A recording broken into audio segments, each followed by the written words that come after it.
Ahmedabad crime બ્રાન્ચે નશીલી લસ્સીથી લૂંટ કરતી મહિલાની ધરપકડ કરી।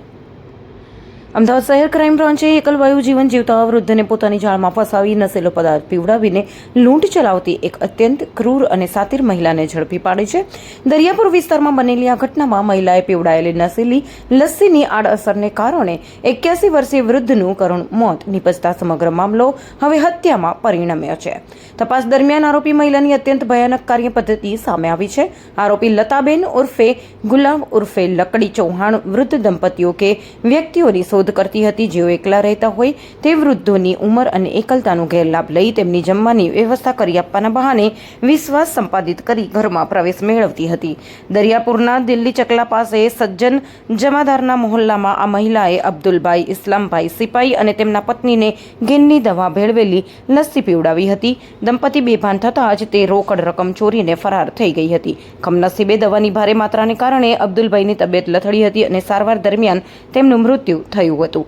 ક્રાઇમ બ્રાન્ચે આધુનિક અને પરંપરાગત તપાસ પદ્ધતિનો ઉપયોગ કર્યો હતો અને અગાઉ આ પ્રકારની MO ધરાવતા ગુનેગારોની યાદી ચકાસી બાતમીદારોની મદદથી શાહપુર વિસ્તારમાં દરોડો પાડીને મહિલાને તેના ઘરેથી પકડી પાડવામાં આવી હતી। પકડાયેલ આરોપી લતાબેન રીઢા ગુનેગાર છે અને તેની વિરુદ્ધ અમદાવાદના વિવિધ પોલીસ સ્ટેશનોમાં અગાઉ 9 જેટલા ગુનાઓ નોંધાયેલા છે।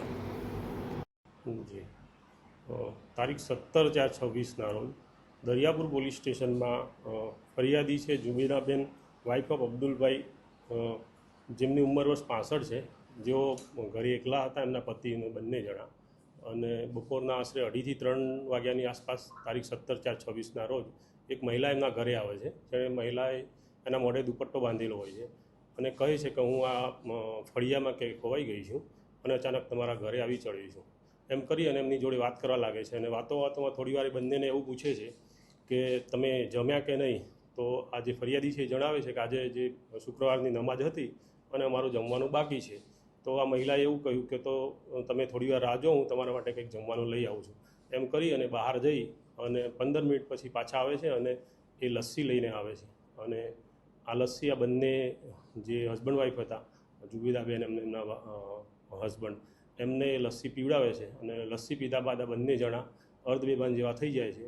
અને જ્યારે એ બંને હોશમાં આવે છે ત્યારે આ મહિલા ત્યાં ઘરમાં હાજર હોતી નથી અને એમના ઘરમાંથી 4,000 રૂપિયાની રકમ જેટલી ચોરી થયેલાનું આ જુબેદાબેન છે એમના ધ્યાને આવે છે।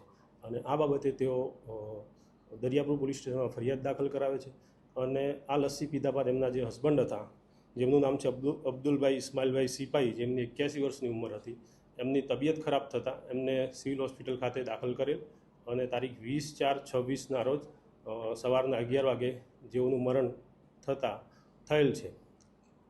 જે બાબતે દરિયાપુર પોલીસ સ્ટેશન જે તે સમયે ગુનો દાખલ થયેલો હતો અને આ બાબતની જાણ ક્રાઇમ બ્રાન્ચને થતાં ક્રાઇમ બ્રાન્ચની અલગ અલગ ટીમો દ્વારા આ મહિલા જે આરોપી હતી એની શોધખોળ ચાલુ હતી અને એ દરમિયાન આ મહિલાની હ્યુમન સોર્સ અને ટેકનિકલ એનાલિસિસના આધારે શોધી પાડી અને પકડી પાડી આગળની કાર્ય કરવા માટે દરિયાપુર પોલીસ સ્ટેશને સોંપેલ છે।